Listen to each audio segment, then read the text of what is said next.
How to make your own green screen video on CapCut.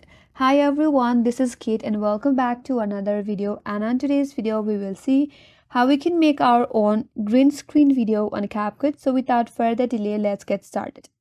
First of all, you have to launch the CapCut application in your mobile device.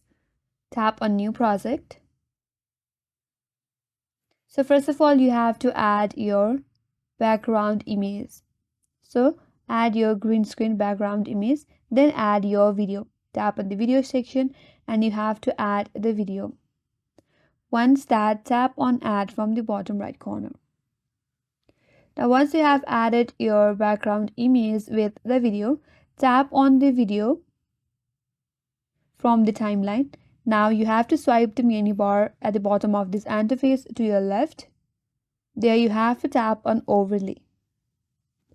Now what you have to do is drag your video at the beginning of your background image. So once you have done that, now again tap on your video.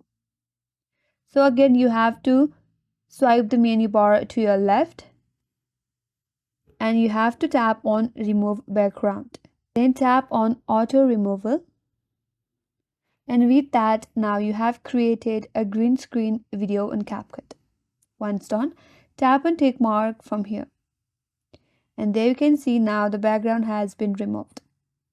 In order to sync your video with the background image, you can drag your background image to match with the ending of the video. So here it is. And in this way, we can create our own green screen video on CapCut. And that's all for this video. Hope this video was helpful, and if you're new to our channel, consider subscribing. Thanks for watching and stay tuned for more videos.